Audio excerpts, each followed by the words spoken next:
គណៈជាបឋមខ្ញុំគណៈសូមនមស្ការគុណចាស់គ្រប់ព្រះអង្គដែលជាសាមណសិស្សសិក្សានៅពុទ្ធិកអនុវិទ្យាល័យគ្រប់អង្គ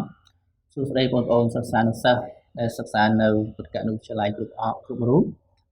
ថ្ងៃនេះលោកគ្រូនឹងលើកយកនៅមេរៀនភាសាអង់គ្លេសទី8ណា Chapter 1 The New School Year. Today the Unit 2 New Routine New Job start from page 20 to page 21 ណាអញ្ចឹងថ្ងៃនេះចូលមេរៀនថ្មីហើយមេរៀនទី2តទៅ The New Routine ហើយនឹង New Section A New Job ណាការងារថ្មីរបស់យើងណាការងារថ្មីរបស់យើងអញ្ចឹងនៅក្នុងមេរៀននេះផងដែរគឺសាមណសិស្សគ្រប់ព្រះអង្គនិងបងប្អូនសិស្សានុសិស្សនឹងអាចទទួលដឹងនៅចំណេះដឹងណា The aim of this lesson knowledge student will know how to use adverb of frequency គណៈអញ្ចឹងនៅក្នុងមេរៀននេះគឺគុណចាស់គ្រប់ព្រះអង្គបងប្អូននឹងបានសិក្សាអំពី adverb of frequency ណា skill student can use adverb of frequency correctly អញ្ចឹងបងប្អូននឹងអាចចេះប្រើកិរិយាសព្ទសំទោសចេះប្រើពាក្យ adverb of frequency ហ្នឹងបានត្រឹមត្រូវល្អហ្នឹង attitude បន្ទាប់ពីទទួលបានការសិក្សានៅមេរៀននេះហើយសិស្សានុសិស្សនឹងអាចជ្រាបដឹងតកតងទៅនឹងអិរិយាបថគឺអាចផ្លាស់ប្ដូរអិរិយាបថទៅចូលចិត្តក្នុងការ student like using adverb of frequencies in every day so student have to make sure that you pay attention to study this unit and before you start this lesson students have to prepare some material such as notebooks student books and pens or pencil so are you ready if you are ready let's go yes today the lesson review before we start our new lesson I review some lesson that we learned before so we learn two modal verb should and can the last lesson we learned the modal verb should and can so what are the form of verb should and can do you know and do you remember if you remember please tell me what are the form of should and can okayបន្តទៀត the form of verb should like subject plus should plus base verb plus of object នេះគឺជាទម្រង់ positive form ណាបើសិនជានិគុណម្ចាស់ឬក៏បងប្អូនចង់បង្កើតទៅជាប្រយោគសំណួរគឺលើកយក should នេះមកដាក់ខាងដើមនេះ should she go to school បើសិនបើបងប្អូនសំណាក់សិស្សគ្រប់ព្រះអង្គចង់បង្កើតទៅប្រយោគសំណួរប្រយោគបដិសេធគឺបន្ថែម not ណា she should not go to school ណានេះគឺជាទម្រង់របស់modal verb should ណា should ប្រែថាគួរតែណាអញ្ចឹង she should go to school នាងគួរតែទៅសាលា she should not go to school នាងមិនគួរទៅសាលាទេណាអញ្ចឹងនេះគឺជាទម្រង់របស់ should ចំណុចបន្ទាប់ទៀតគឺទម្រង់របស់ can គឺមាន subject plus can plus base verb plus of object អញ្ចឹងគឺយើងត្រូវប្រើទៅតាមទម្រង់នោះដើម្បីឲ្យបានត្រឹមត្រូវល្អហើយ can នេះផងដែរគឺបើ present if you want to make question you can reverse can at the beginning អញ្ចឹងយើងអាចយក can ទៅដាក់នៅខាងដើមទៅជាពាក្យសំណួរ can you done តើអ្នកអាចរួមបានទេអញ្ចឹងបើសិនជា if you want to make a negative form you can use not after can so we cannot done អញ្ចឹងឬ we can't done នេះគឺជាទម្រង់ទាំង3ណា positive negative and question អញ្ចឹងទម្រង់របស់ form ហ្នឹងគឺអាចបង្កើតជាទម្រង់សំណួរក៏បានទម្រង់បដិសេធក៏បានមិនបាច់យកកិរិយាសព្ទផ្សេងមកជាមួយទេអញ្ចឹងបន្តទៅមួយចំណុចទៀតណាតើតើមេរៀនប្រចាំថ្ងៃនេះគឺមុននឹងចូលដល់យើងសិក្សានៅអត្ថបទឬក៏ការអានណា before we go to reading or listening in our unit we have to learn some new vocabulary okay អញ្ចឹងទីនេះគឺមាន new job ណាការងារថ្មី time ពេលវេលាឬក៏ម៉ោង below ប្រែទៅខាងក្រោម much ប្រែទៅភ្ជាប់ never មិនដែល always ណាជានិច្ចកាល usually or normally ជាធម្មតា sometimes ពេលខ្លះណាកណាចូលដល់ vocabulary បន្តទៀតណាថ្ងៃគឺមាន error បន្តិចណាគឺខុសគឺយកនេះខាងត្រូវណាអធិស្ឋាន sunrise ណាព្រះអាទិត្យរះ feel lazy ណាមានអារម្មណ៍ថាខ្ជិល best life ណាជីវិតដ៏ប្រសើរបំផុត practice ណាអនុវត្តណាជា verb pharmacy ណាឱសថស្ថានណាកន្លែងលក់ថ្នាំពេទ្យ lunch ណាថ្ងៃត្រង់ hardly ever កំរណាណាអញ្ចឹងចូលដល់មេរៀនប្រចាំថ្ងៃរបស់យើងណា look at the time and the picture ណាមើលកលេចមើលពេលវេលាហើយនឹង picture នេះណាតើយើងអាចបង្កើតប្រយោគសំណួរយ៉ាងម៉េចដើម្បីសួរហើយយើងប្រើទៅនឹងពេលនេះ what do you do at this time ណាតើអ្នកធ្វើអ្វីនៅម៉ោងទាំងអស់នេះនៅម៉ោងទាំងអស់នេះ what do you do at this time what do you do at 5 am តើនៅម៉ោង5អ្នកធ្វើអីណានៅម៉ោង5ព្រឹក what do you do at 5 am អញ្ចឹងយើងអាចឆ្លើយថា I always get up at 5 in the morning អញ្ចឹង if activity that you do you always do it we use always ណា always អញ្ចឹងឲ្យទៅពេលវេលាហ្នឹងយើងធ្វើរឿងនឹងដដែលយើងប្រើ always ណា What do you do at 7:30 am តើអ្នកធ្វើអ្វីណានៅម៉ោង7កន្លះព្រឹកណា I sometimes eat breakfast at 7:30 am អញ្ចឹងបើសិន if the activity or something that you sometimes do it and sometimes you do not do it you use sometime you use sometime អញ្ចឹង sometime នេះក៏ជា adverb of frequency ដែរអញ្ចឹងបើសិនជាពេលវេលាហ្នឹងយើងធ្វើខ្លះមិនធ្វើខ្លះអញ្ចឹងយើងប្រើ sometime អូខេអញ្ចឹងពេលខ្លះខ្ញុំទទួលទានអាហារពេលព្រឹកនៅម៉ោង 7:30 នាទីណាឬពេលខ្លះយើងអត់ហូបពេលហ្នឹងទេយើងហូបម៉ោង 7 អញ្ចឹងបានតែយើងប្រើ sometime ប៉ុន្តែបើយើងឲ្យទៅពេលហ្នឹងយើងហូបពេលហ្នឹងប្រើ we use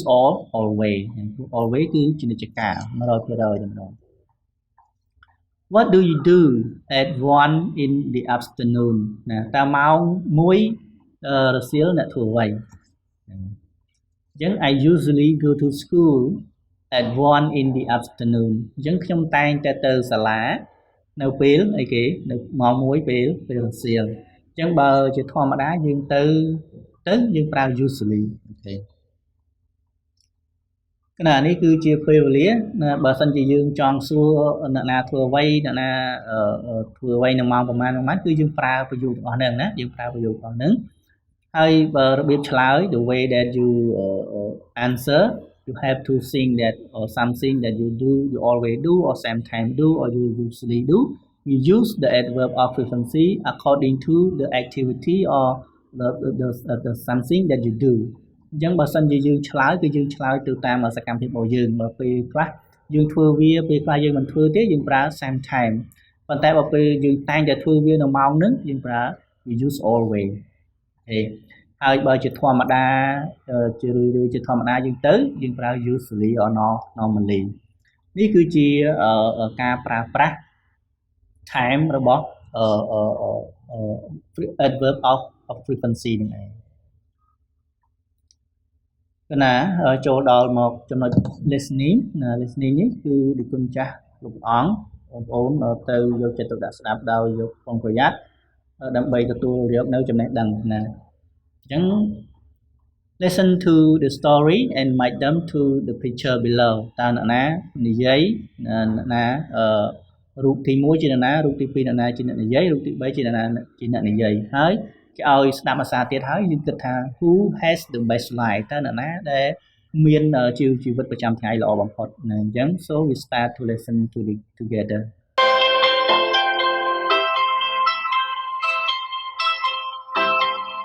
Tape script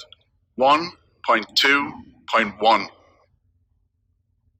I always wake up at sunrise to practice bacadao with my grandfather at his bacadao club. He is very skilled at bacadao. He was once a very good fighter who hardly ever lost a fight. He is very strict. He often tells me to work harder, and he hardly ever says, "Good job." At 12:30, I leave for school. I usually run to school, but I sometimes walk when I feel lazy. After school, I often have basketball practice. I'm very good at basketball. I always score lots of points, and my team never loses. After basketball practice, I always walk home. I'm sometimes so hungry that I climb a tree to pick some fruit to eat. I usually wake up at 5 o'clock. I sometimes wake up late when I stay up at night reading a book or looking at the stars. But I always get to school early, before 6:30. Because as class monitor, it is my job to make sure the students clean the classroom before school starts. I am never late, and the classroom is always clean when Miss Mom arrives. After school, I always stay for extra lessons, usually until noon or 1 o'clock.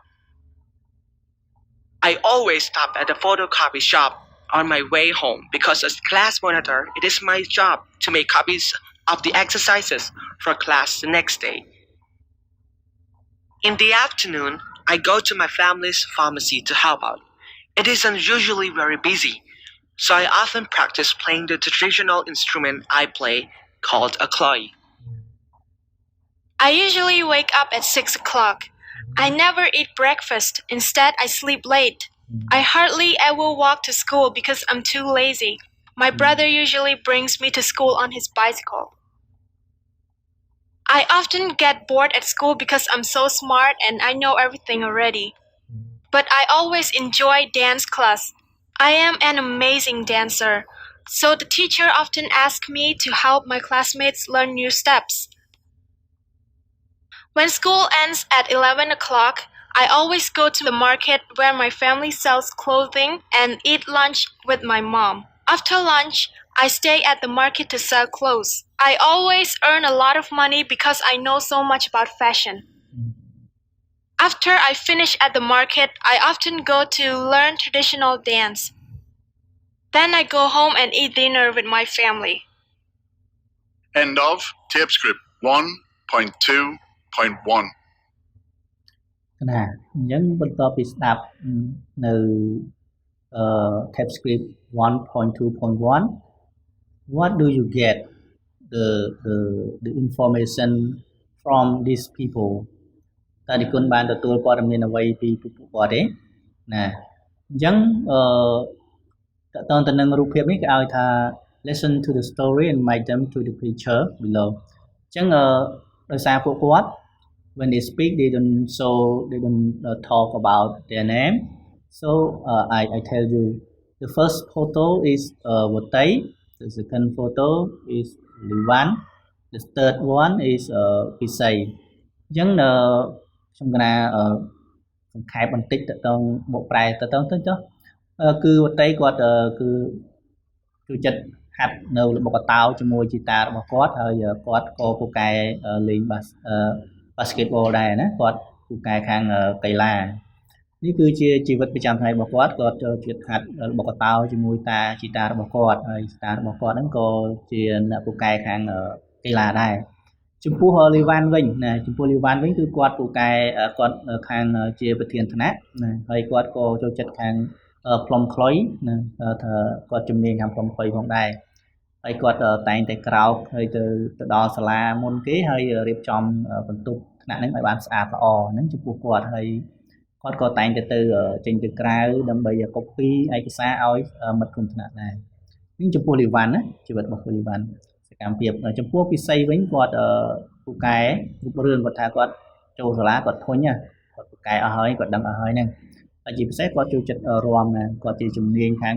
fashion អញ្ចឹងគាត់អាចរកលុយបានច្រើនទៅដល់ fashion ទៅឆ្នៃម៉ូដហើយអីហ្នឹងណាអានេះគឺជាជីវិតប្រចាំថ្ងៃរបស់ពួកគាត់ទាំង3នាក់ហើយតើដឹកគុណម្ចាស់who has the best life តើដឹកគុណម្ចាស់គិតថាពួកគាត់មួយណាដែលមានជីវិតល្អដែលមានជីវភាពនៅប្រចាំថ្ងៃប្រសើរអាហ្នឹងអាស្រ័យលើគុណម្ចាស់គ្រប់ព្រះអង្គឯណាអញ្ចឹងតើតើនឹងការភ្ជាប់គឺទី1គឺអត្ថបទទី1គឺ A អត្ថបទទី2នៅ paragraph ទី2គឺ B ហ្នឹងគឺលីវ៉ាន់នៅទី3គឺពិសីណាអញ្ចឹងវាតាមដាក់បណ្ដោយទេតើ who has the best life តើគុណម្ចាស់គិតថាពួកគាត់មួយណាដែលមានជីវិតប្រចាំថ្ងៃនឹងល្អបំផុតនោះណាស្រាយលើរិគុណណាទីមកជាមួយរៀងខ្លួនគណាអញ្ចឹងបន្តទៅចំណុចមួយទៀតគណាអញ្ចឹងចំណុចនេះគឺឲ្យ listen again choose the correct word ណាឲ្យស្ដាប់ភាសាទៀតហើយជ្រើសរើសនៅពាក្យដែលត្រឹមត្រូវនៅពាក្យនៅក្នុងពណ៌ខ្មៅហ្នឹងគេឲ្យជ្រើសរើសព្រោះពាក្យហ្នឹងគេប្រើតែមួយទេណានៅក្នុងអត្ថបទដែលគាត់អានដែលគាត់និយាយពួកគាត់ទាំង3នាក់និយាយមកហ្នឹងហើយ write sentence in your notebook ហើយពេលដែលស្ដាប់ហើយថាពាក្យណាដែលត្រឹមត្រូវគឺដូចគុណម្ចាស់របស់អង្គបងប្អូនអាចសរសេរពាក្យទាំងអស់នោះប្រយោគទាំងអស់នោះចូលនៅក្នុងសៀវភៅអក្សរសេរគណៈដូចជា I never ឬក៏ I always wake up at sunrise to do some exercise ណាខ្ញុំមិនធ្លាប់ឬខ្ញុំតែងតែក្រោកនៅពេលព្រះអាទិត្យរះដើម្បីធ្វើលំហាត់ប្រាណណាហាត់ប្រាណណាទី2នេះ second two I sometimes ឬក៏ I usually walk to school when I feel lazy but I always ឬក៏ I never get to school early ណាអញ្ចឹងពេលខ្លះយើងអាចថាពេលខ្លះឬក៏ធម្មតាខ្ញុំតែងតែដើរទៅសាលាហើយនៅពេលខ្ញុំមានអារម្មណ៍ថាខ្ជិលប៉ុន្តែខ្ញុំតែងតែឬក៏ខ្ញុំមិនដែលទៅដល់សាលាបានមុនគេទេ I always or usually go to pharmacy after school ណាអញ្ចឹងខ្ញុំតែងតែឬក៏ជាធម្មតាខ្ញុំទៅស្ថានឱសថស្ថានបន្ទាប់ពីចេញពីសាលាណា I never ឬក៏ I sometimes have sell medicine ខ្ញុំមិនដែលឬក៏ពេលខ្លះខ្ញុំជួយលក់ថ្នាំឪពុកម្ដាយណា I sometimes go to market for lunch ខ្ញុំតែងតែឬក៏ពេលខ្លះខ្ញុំទៅផ្សារដើម្បីហូបអាហារណា I usually or I never eat rice ខ្ញុំជាធម្មតាឬក៏ខ្ញុំមិនដែលហូបអាហារប៉ុន្តែ I usually or I sometimes eat noodle ប៉ុន្តែខ្ញុំជាធម្មតាឬក៏ពេលខ្លះហូបនំបញ្ចុកណាអញ្ចឹងយើង check មើលចម្លើយណាទី1គឺ I always wake up at sunrise to do some exercise ទី2ណា I sometimes and I always get to school early ណាទី3 I always ណា go to pharmacy after school ណាទី4 I sometimes have sell medicine ណាទី5 I always go to market for lunch ទី6 I usually eat rice but I sometimes eat noodle ណាពេលខ្លះខ្ញុំក៏ហូបជាធម្មតាខ្ញុំហូបបាយប៉ុន្តែពេលខ្លះក៏ខ្ញុំហូបនំដែរណានេះជាចម្លើយរបស់វាអញ្ចឹងចូលមកចំណុចមួយទៀតគឺណាឲ្យយើង lesson ម្ដងទៀតនៅអត្ថបទមិញហ្នឹងនិគុណអាចបើកទៅស្ដាប់ភាសាទៀតក៏បានដែររួចហើយ complete the sentence with the correct word ណាតើពាក្យមួយណាដែលគេនេះយើងស្ដាប់បានយើងបំពេញទៅ with the sentences in your notebook អញ្ចឹង write អូខេសំទោស write sentences in your notebook អញ្ចឹងឲ្យយើងសរសេរពាក្យទាំងអស់ហ្នឹងចូលនៅក្នុងសៀវភៅដូចត number 1 I am never late and the classroom is clean when Miss Mom arrives 2 Miss Mom asked me to go to the photocopy shop to make copies for class the next day 3 I make mistake with money and I always say thank you 4 I practice playing Khloe ណា Khloe អា Khloe យើងផ្លុំហ្នឹង a traditional Cambodian instrument 5 I get very bored ណា very bored មានថាធុញ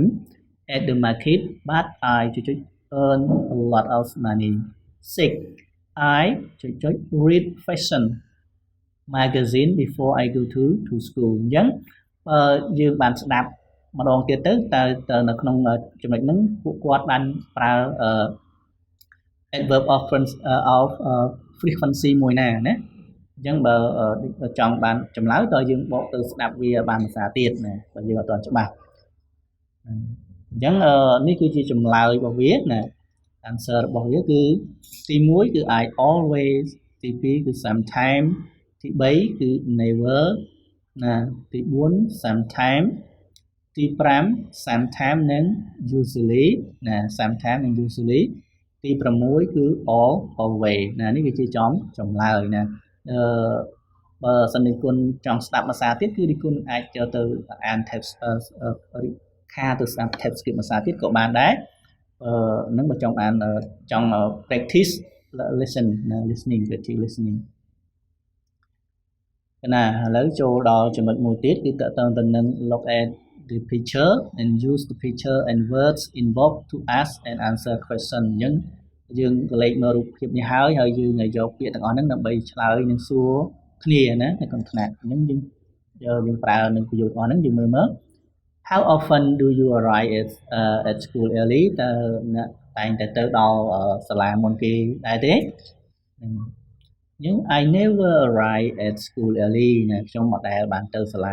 លាមុនគេទេណានេះគឺ picture 1 How often do you do homework តើតែងតែបានធ្វើកិច្ចការផ្ទះទេណា I sometimes do my homework ណាខ្ញុំពេលខ្លះក៏ធ្វើពេលខ្លះក៏មិនបានធ្វើដែរណា I sometimes do my homework មួយទៀត I often how often do you ride bicycle តើតែងតែឬក៏ធ្លាប់ទៅជិះកង់ទៅសាលាទេជារឿយៗហ្នឹងអញ្ចឹងយើងអាចថា I usually ride bicycle to school ណាខ្ញុំជាធម្មតាតែងតែជិះកង់ទៅសាលាណាតែងតែជិះកង់ទៅសាលា How often do you read book ណាតើតែងតែអានតើជារឿយៗអ្នកធ្លាប់អានសៀវភៅទេណាអានសៀវភៅបានកម្រិតណាណា I always read book ណាខ្ញុំតែងតែអានសៀវភៅណាអញ្ចឹងបើយើងតែងតែអានសៀវភៅយើងប្រើ always ទៅបើសិនជាយើងពេលខ្លះអានក៏ពេលខ្លះមិនអានយើងប្រើ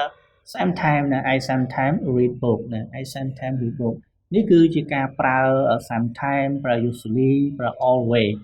ឬបើយើងមិនដែលទេ I never read book បើយើងប្រើពេលយើងពេលខ្លះយើងអានពេលខ្លះមិនអាន I sometimes read book បើជាធម្មតាយើងតែងតែអានខ្លះអានខ្លះជារឿយៗជាចិញ្ចការឬជាយ៉ាងណាយើងប្រើ always ណាបើចិញ្ចការគឺប្រើ always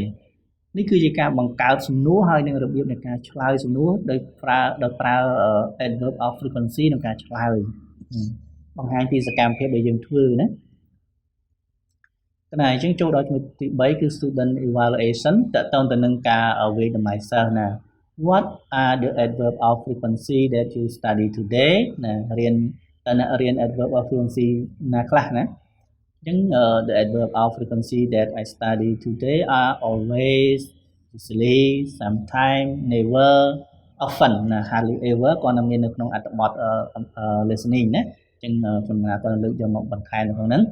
តែអ្វីដែលយើងបានរៀនមិញពីច្រើនគឺ always usually sometimes never ណា often គឺយើងបង្កើតប្រយោគសំណួរ often Please use the adverb of frequency always sometimes never to make real activity about you បង្កើត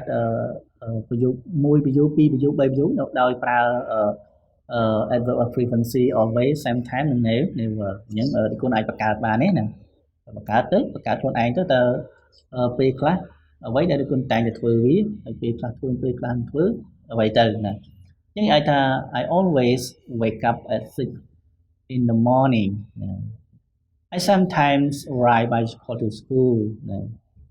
I never play football ខ្ញុំមិនដែលលេងបាល់ទេអញ្ចឹងចូលដល់ចំណុចចុងក្រោយគឺតើតើទៅនឹង homework ណាកិច្ចការផ្ទះរបស់ដៃគុណដែលគុណត្រូវធ្វើទី1 use adverb of frequency to write everyday activity about you អញ្ចឹងនៅក្នុងចំណុចនេះគឺខ្ញុំមិនឲ្យ សរសេរច្រើនទេដូចគុណអាចសរសេរយក always usually sometime never ហ្នឹងទៅហើយបង្កើត 4-5 ប្រយោគទៅណា 4-5 ប្រយោគដែលអ្វីដែលគុណតែងតែធ្វើអ្វីដែលជាធម្មតាធ្វើវាជាធម្មតាហើយពេលខ្លះធ្វើពេលខ្លះធ្វើហើយអ្វីដែលគុណមិនដែលធ្វើហើយគុណអាចមើលលំនាំរបស់គេហ្នឹងទៅបង្កើតប្រយោគមកដើម្បីរៀនក្នុងការបង្កើតប្រយោគណារៀនក្នុងការបង្កើតប្រយោគគណៈអញ្ចឹងមេរៀនរបស់យើងដល់ទីបញ្ចប់ហើយណាមិនមានបន្តទៀតទេណាមេរៀន section A នេះគឺបញ្ចប់ត្រឹមហ្នឹងគណៈអញ្ចឹងសូមអរព្រគុណគុណចាស់គុណព្រះអង្គ